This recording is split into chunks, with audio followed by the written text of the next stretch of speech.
We've got some breaking news to get to on today's show as the Lakers and Anthony Davis have come to an agreement on a max extension, 3 years, $186 million. We're going to break this down and what this means for the Lakers long term as Davis and LA are now tied to each other for the next 5 seasons. But Woj was the first one to break the news, tweeting out, breaking Lakers star Anthony Davis has agreed on a 3-year, $186 max extension, tying him to the franchise through 2028 for a total of $270 million plus. Clutch Sports CEO Rich Paul tells ESPN, Davis lands the richest annual extension in NBA history at $62 million. Now, before I give my analysis on what this means for the Lakers and what this means for the team moving forward, this is why you subscribe. It's a Friday afternoon. It's a light day here at Chat Sports. But listen, when the news broke, we knew we had to get you guys a video. So make sure to subscribe and join one of the largest Lakers YouTube communities out there when it comes to breaking news like this, rumors, trade rumors, anything under the sun related to your Lakers. We keep you guys in the loop, which is why you have to subscribe. Now, we're going to break this down because Anthony Davis does not come as a huge surprise that the Lakers and Davis came to an agreement on this extension. Today was the first eligible day they could have agreed on a max extension, and they got it done within a matter of hours. I'm sure that they have been discussing this long before today, but Davis comes back for more seasons, and now the question is, what does the Lakers' future look like after the LeBron James era? They still have a pillar, a superstar that they can build around because we know that inevitably LeBron will retire or he will move on to follow Bronny Jr. or whatever the future holds for LeBron. I don't think he's going to be here for the next 5 seasons.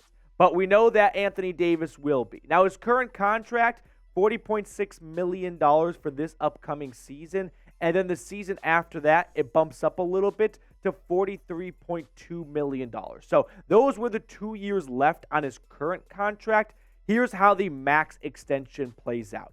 2025, $57.6 million. The next season, $62.2. And then the final year of this extension, $66.8 million. It's just absolutely crazy to think about that much money, but that's the NBA for you. Now, grade the extension for me, A, B, C, D, or F.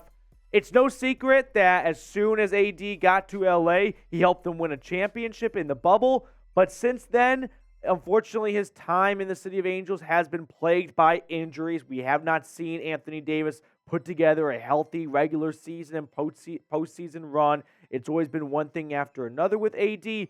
But he's still the best defender in NBA in the moment. And if you want to stay competitive after LeBron moves on from this team, whether it's retirement or who else knows with him, you got to have a superstar. And you have one for the next 5 seasons in Anthony Davis. In my eyes, this was a no-brainer.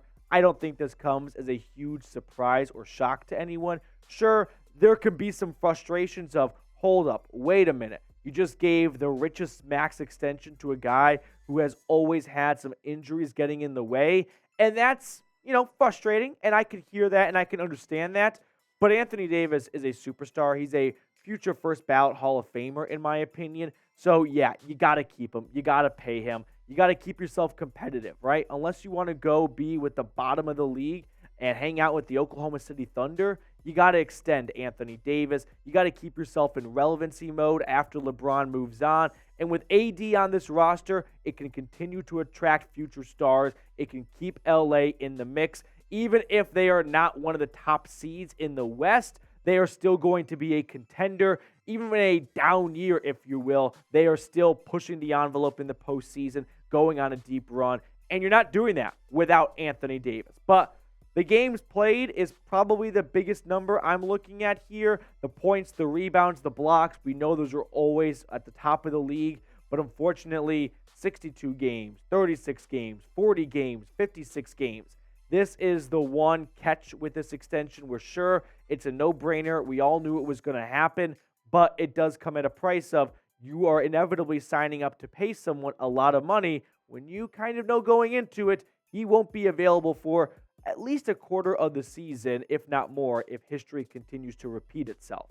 Here's what ESPN had to say about all this.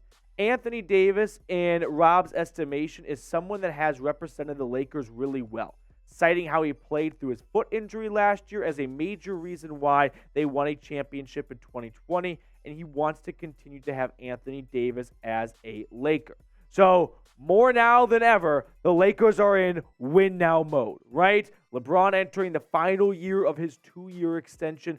Pelinka's going all in to win right now, but also doing something for post-LeBron, like I've been saying all video long, which is you don't want LeBron to leave, and then next year Anthony Davis is gone, and all of a sudden the Lakers look like a poverty franchise overnight because their top 2 stars just disappeared.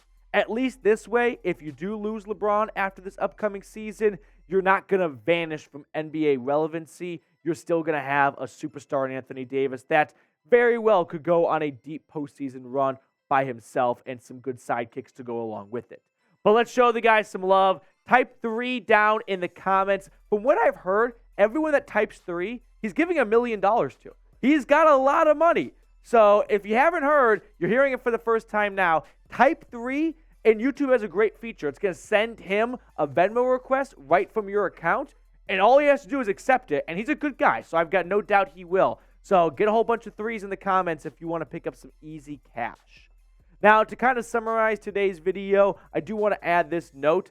The Lakers still have a need for a big, because Anthony Davis, as we just saw, and we all know by now, has proven to be unreliable throughout the regular season. So you don't want the whole ship to sink when Anthony Davis inevitably, let's call it what it is, misses some time with some sort of injury, which is why you want to have good depth at that piece. The current bigs on the roster, Anthony Davis, Jackson Hayes, and Colin Castleton on a 2-way contract. So not a whole lot of solid depth behind Anthony Davis, and you're going to want a guy who can fill in for not a game or two, but for a dozen games or two and still keep the ship afloat. Now, there are some good notable bigs still out there. Christian Wood was with the Rockets, then was with the Mavs. Didn't really work out in Dallas, but maybe a change of scenery could be exactly what he needs. Bismarck Biyombo, and the Lakers, I should add, have been linked to Christian Wood. Tristan Thompson, maybe a reunion there. Taj Gibson, longtime Tom Thibodeau product, really good on defense. Add some nice, spark to his offensive game, but he's primarily a good defender. And then Blake Griffin, if you want to have a fun guy in the locker room, Blake's your dude. He's not going to play much, but it's Blake Griffin. So you just get around the name. Former first overall pick. How do you not want that on your roster as a backup? It's just so easy to talk yourself into. That's going to do it for us on today's show. Make sure you subscribe. That way, when news breaks, you don't stay in the dark. You're not the only guy at the bar that has no idea AD got a max extension. So subscribe for more Lakers coverage.